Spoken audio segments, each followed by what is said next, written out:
रात 11 बजे के करीब प्लेन रनवे पर दौड़ा और फिर एक जोरदार आवाज के साथ अंधेरे आसमान में बुलंद हो गया।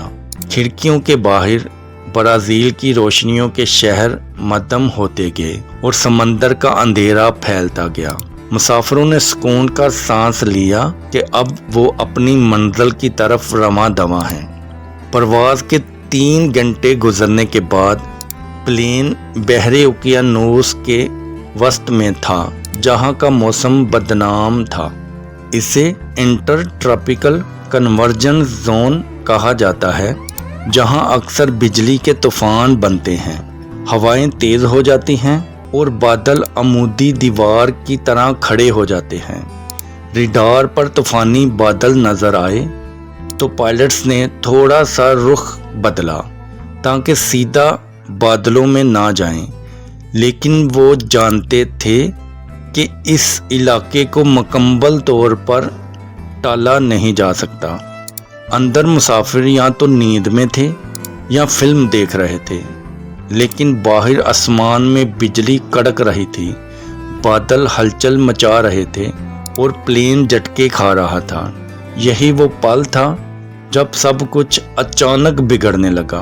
प्लेन के पायलट ट्यूब्स, वो छोटे से आलात जो हवा के बहाव से प्लेन की रफ्तार नापते हैं, बर्फ से जम गए। नतीजा ये हुआ कि कॉकपिट में प्लेन की सही रफ्तार दिखना बंद हो गई, जिसकी वजह से ऑटो पायलट ने फौरन खुद को बंद कर दिया और पायलट्स को कंट्रोल संभालने पर मजबूर कर दिया।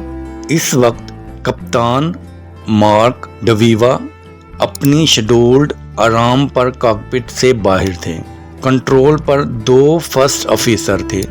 जैसे ही ऑटो पायलट बंद हुआ, अलार्म बजने लगे। स्टॉल स्टॉल की मुसलसल चीख, ऊंचाई और रफ्तार के मुतजाद अदाद शुमार, बिजली की गरज और प्लेन के झटके। पायलटों को लगा कि प्लेन तेजी से नीचे जा रहा है।